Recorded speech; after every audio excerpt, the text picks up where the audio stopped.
नमस्कार किसान साथियों, हमारे YouTube चैनल अग्रजीवन फार्मिंग में आपका स्वागत है।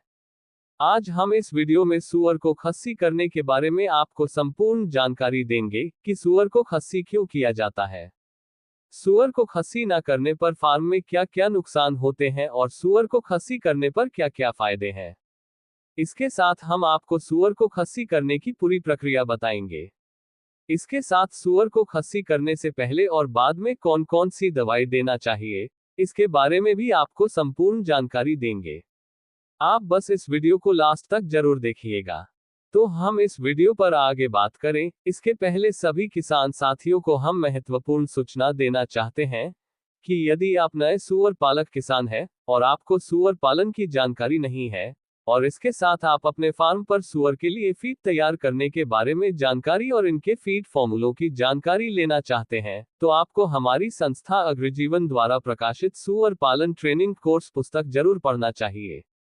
ये पुस्तक 11 अलग अलग भाषाओं हिंदी, इंग्लिश, कन्नड़, तेलुगु, तमिल, असमिया, बंगाली, पंजाबी, गुजराती, मराठी, उड़िया में उपलब्ध है। इस पुस्तक में फीड बनाने के साथ साथ सूअर पालन के बारे में भी संपूर्ण जानकारी दी गई है। यदि आप ये पुस्तक खरीदना चाहते हैं तो इसकी लिंक डिस्क्रिप्शन में दी गई है। इस पुस्तक की होम डिलीवरी और कैश ऑन डिलीवरी उपलब्ध है। पुस्तक के बारे में अधिक जानकारी लेने के लिए आप हमारे व्हाट्सएप नंबर पर कॉल या मैसेज भी कर सकते हैं। अब हम इस वीडियो के टॉपिक पर आते हैं और वह है सूअर को खस्सी करना। सूअर को खस्सी करने की प्रक्रिया को कास्ट्रेशन करना या बंधियाकरण करना या नसबंदी करना भी कहते हैं। नस सूअर की कास्ट्रेशन करने के लिए सबसे सही समय जन्म के बाद 15 से 20 दिन की उम्र है, क्योंकि इस उम्र में सूअर के नर बच्चों को खस्सी करने में सर्जरी करते समय छोटा चिरा लगाकर आसानी से बच्चों के अनंतकोश को बाहर निकाला जा सकता है और सर्जरी का छोटा घाव जल्दी ठीक भी हो जाता है। कम उम्र में बच्चों की सर्जरी करने से छोटा घाव होने के कारण सर्जरी के बाद बच्चों को दर्द भी कम होता है और सर्जरी का घाव 6 से 7 दिनों के बाद आसानी से ठीक भी हो जाता है। इसलिए यदि आप अपने फार्म में सूअर के बच्चों को खस्सी करते हैं तो उनको 15 से 20 दिनों की उम्र में ही खस्सी कर दे। खस्सी किए गए नर सूअर से आप फार्म पर ब्रीडिंग नहीं करा सकते हैं, क्योंकि खस्सी करने के नर सूअर अपनी मर्दानगी खो देता है। इसलिए ब्रीडिंग के लिए चुने गए नर सूअर को खस्सी ना करें। ब्रीडिंग के लिए नर सूअर का चयन करते समय हमें कौन कौन सी बातों का ध्यान रखना चाहिए, इसके बारे में हम किसी दूसरे वीडियो में बात करेंगे। इस वीडियो में यहाँ तक जानकारी लेने के बाद आपके मन में ये सवाल जरूर आया होगा कि सूअरों का बंधियाकरण करना या कास्ट्रेशन करना क्यों जरूरी है। तो सूअर का बंधियाकरण करना या कास्ट्रेशन करना इसलिए जरूरी है क्योंकि नर सूअर का बंधियाकरण करने के बाद उसकी मर्दानगी खत्म हो जाती है और वह एक शांत सूअर के रूप में व्यवहार करता है। जिन भी सूअर का बंधियाकरण नहीं किया गया हो, वह नर सूअर ज्यादा तेज और गुस्से वाले होते हैं, इसलिए यह आपस से लड़ते झगड़ते हुए एक दूसरे को चोट पहुंचा सकते हैं। बंधियाकरण किए गए सूअर शांत और संभालने में आसान होते हैं, इससे फार्म पर हमें सूअर को पकड़ने, उसका उपचार करने में आसानी होती है। सूअर का बंधियाकरण करने का सबसे बड़ा फायदा यह है कि खस्सी नर सूअर शांत होने के कारण ज्यादा मस्ती नहीं करता है, इसलिए उसके शरीर से ऊर्जा का नुकसान भी कम होता है और यह बची हुई ऊर्जा उसका वजन बढ़ाने में मदद करती है। यही कारण है कि खस्सी किए गए सूअर सामान्य सूअर की तुलना में तेजी से वजन प्राप्त करते हैं और इसके साथ साथ खस्सी किए गए सूअर सामान्य सूअर की तुलना में 100 किलो शारीरिक वजन तक पहुंचने में फीड भी कम खाते हैं। इस तरह सूअर को खस्सी करने पर हमारे फार्म पर फीड खर्च में भी कमी आती है। खस्सी करने पर प्रति फेटनर सूअर 500 से 600 रुपए के फीड की बचत होती है, जो आपके फार्म पर सूअर पालन में कुल सूखी बचत का 5 से 10% तक है। सूअर को खस्सी करने से एक फायदा ये भी है कि हम खस्सी किए गए सूअर को अन्य मादा सूअर के साथ भी रख सकते हैं। इससे नर सूअर द्वारा मादा को क्रॉसिंग करने का खतरा नहीं होता है। फार्म पर मादा सूअर और नर सूअर सभी होते हैं, इसलिए यदि हम मादा सूअर और नर सूअर को अलग अलग रखेंगे तो हमें फार्म पर ज्यादा कमरों की आवश्यकता होती है। अब मादा सूअर 5 महीने बाद से ही हिट पर आना शुरू हो जाती है, लेकिन एक बार में अधिक बच्चे प्राप्त करने के लिए हम मादा सूअर को तब तक क्रॉसिंग नहीं करा सकते हैं जब तक कि मादा सूअर का वजन कम से कम 65 से 70 किलो ना हो जाए।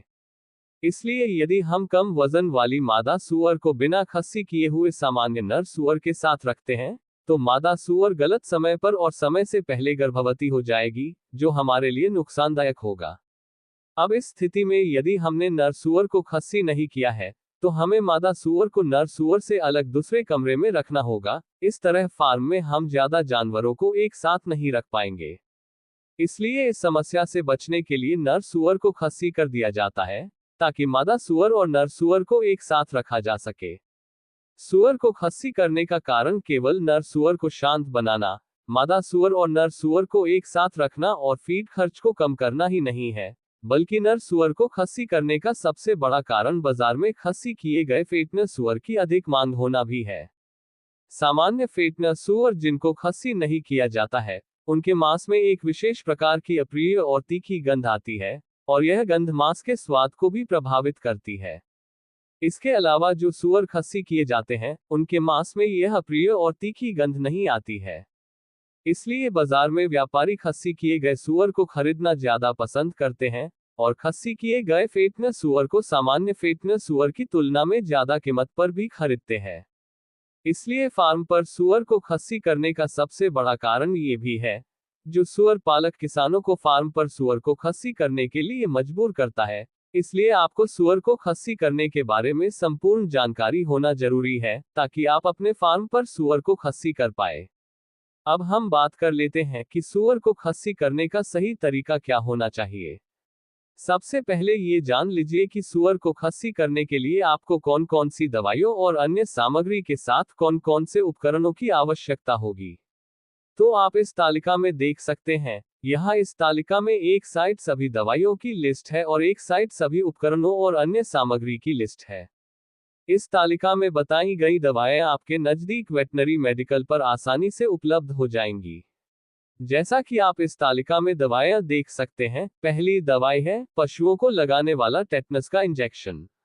दूसरी दवाई है जेंटामाइसिन एंटीबायोटिक्स। तीसरी दवाई है घाव पर लगाने वाली दवा बिटाडिन।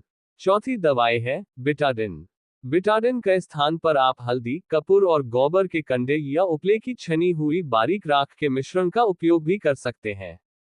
यह मिश्रण बनाने के लिए आपको 100 ग्राम कपूर का पाउडर, 100 ग्राम हल्दी और 200 ग्राम गोबर के उपले की बारीक छनी हुई राख लेना है, और इन तीनों सामग्री को अच्छे से मिलाकर एक डिब्बे में भर लेना है, जिसे आप किसी भी घाव पर लगाने के लिए उपयोग कर सकते हैं।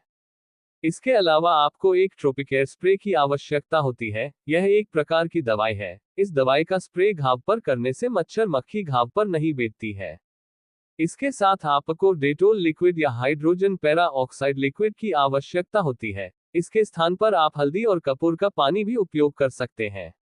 इसे चिरा लगाने से पहले चिरा लगाने वाली जगह को साफ करने के लिए उपयोग किया जाता है, ताकि बैक्टीरिया का संक्रमण ना हो। हल्दी और कपूर का लिक्विड बनाने के लिए आप 10 ग्राम हल्दी और 10 ग्राम कपूर का ले और इन दोनों को 200 ml पानी में अच्छे से घोल ले। ये घोल एंटीबैक्टीरियल दवाई का काम करता है। इसके अलावा खस्सी करने के बाद सूअर को होने वाले दर्द को कम करने के लिए पैरासिटामोल दवाई या अन्य कोई दर्द निवारक दवाई की आवश्यकता होती है। अब हम उपकरणों और अन्य सामग्री की बात करें तो सभी आवश्यक उपकरण और अन्य सामग्री आप इस तालिका में देख सकते हैं। पहला उपकरण है कास्ट्रेशन टूल्स। दूसरी सामग्री है घाव साफ करने के लिए रुई या सूती कपड़ा। तीसरा उपकरण है टाके लगाने वाली सुई और धागा। चौथी सामग्री है सर्जिकल ग्लव्स। पांचवी सामग्री है बिना इस्तेमाल की हुई इंजेक्शन सुई। छठी सामग्री है चिरा लगाने के लिए ब्लेड या रेजर। सातवीं सामग्री है सर्जिकल मास्क। आठवीं सामग्री है एक चिमटी जिससे घाव को चौड़ा कर सके। अब हम सूअर को खस्सी करने की प्रक्रिया पर बात करते हैं। सूअर के बच्चों को खस्सी करने से पहले उन्हें आधा ml टेटनस का इंजेक्शन लगाए। उसके बाद 1 ml जेंटामाइसिन एंटीबायोटिक्स का इंजेक्शन लगाए। एक बात का ध्यान रखें कि बधियाकरण करने के लिए आपको साफ स्वच्छ स्थान का चयन करना चाहिए। इसके बाद सूअर के बच्चों को खस्सी करते समय सूअर को पकड़ने के लिए आपको 1 से 2 व्यक्तियों की आवश्यकता हो सकती है, लेकिन यदि आप खस्सी करने वाले उपकरण का उपयोग करते हैं, तो आप अकेले बिना कोई नुकसान की चिंता किए सूअर के बच्चों को खस्सी कर सकते हैं। हमारी सलाह तो आपको यही रहेगी कि आपको बच्चों को खस्सी करने के लिए उपकरण का उपयोग करना चाहिए, क्योंकि इसमें सूअर को चोट लगने का खतरा भी नहीं होता। बधियाकरण करते समय सूअर की शल्य चिकित्सा की जाती है। इसके लिए आपको शल्य चिकित्सा का अनुभव होना जरूरी है। यदि आपको शल्य चिकित्सा यानी सर्जरी का अनुभव नहीं है, तो आपको किसी विशेषज्ञ की मदद लेनी चाहिए। वैसे तो केवल वीडियो सामग्री की मदद से सर्जरी करना आसान नहीं है, फिर भी हम बधियाकरण करने की सर्जरी के बारे में कुछ महत्वपूर्ण जानकारी यहाँ दे रहे हैं।